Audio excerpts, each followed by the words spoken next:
Yes, children, let us continue with the explanation of the lesson.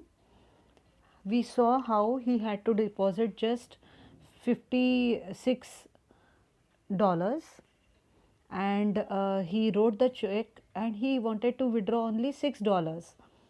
But accidentally, instead of writing just $6 on the check, he wrote 56. Then what happened? I'll read first. My idea was to draw out $6 of it for present use. Someone gave me a checkbook through a wicket and someone else began telling me how to write it out. The people in the bank had the impression that I was an invalid millionaire. I wrote something on the check and thrust it at the clerk. He looked at it. What? Are you drawing it all out again? He asked in surprise. Then I realized that I had written 56 instead of 6. I was too far gone to reason now. I had a feeling that it was impossible to explain the thing. All the clerks had stopped writing to look at me. Reckless with misery, I made a plunge. Yes, the whole thing. You withdraw your money from the bank, every cent of it. Are you not going to deposit any more? Said the clerk, astonished. He was very surprised. Now, just imagine here he would have, instead of having self pride, if the narrator would have said that, oh, by mistake he has written 56 instead of writing only 6, the clerk would have helped him out. But just to hide his mistake, he then stuck to his point of withdrawing all the amount which he had deposited, that is $56. Then again he said that after the clerk questioned that was he not going to deposit the amount anymore, instead of saying again he had the chance to rectify his mistake, the narrator said never. An idiot hope struck me that they might think something had insulted me while I was writing the check, and that I had changed my mind. I made a wretched attempt to look like a man with a fearfully quick temper. The clerk prepared to pay the money.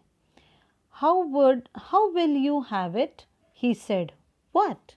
How will you have it?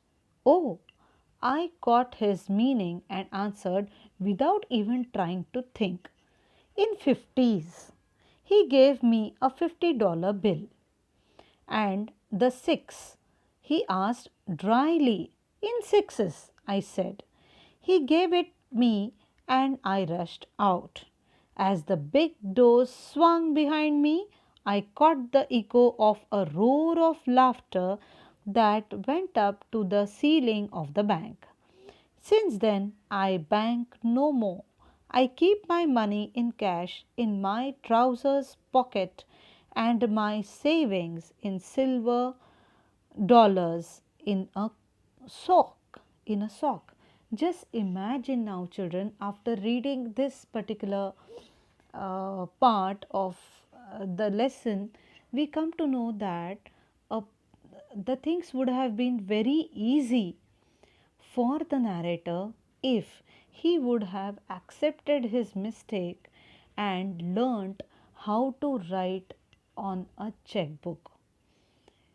Small things we have to learn when we go into the bank or in a post office, anywhere. If we do not know, it is always good to ask or take help, seek somebody's help, and learn new things in life instead of committing the mistakes. This is what happened with the clerk. Here the narrator, who by mistake writes a check for the same amount and withdraws the entire amount soon after depositing it. Then on, he stops banking and keeps his own money with him. So, this is something not expected from a person. One should always learn new things in life. One should learn the ways of banking instead of giving up. Not only the man himself is responsible for this failure, the people in the bank are also factors that made him fail. In conclusion, the man failed because of the lack of care from the people in the bank and his shyness. Even his pride made him fail. If he would have accepted the truth and told them that he doesn't know how to write the check, they would have helped him. He would not have failed if he was more insistent on getting his job done, ignoring his pride, or if the people in the bank helped him warmly. This is a humorous story, children, but the writer wrote the story based on real life experiences of so many people. It even happens with many people at times, those who enter into the bank for the first time, those who are illiterate, they don't know how to communicate, how to ask. It happens. Children, read this story, read this lesson carefully, uh, and the PDF file will be sent tomorrow. Thank you.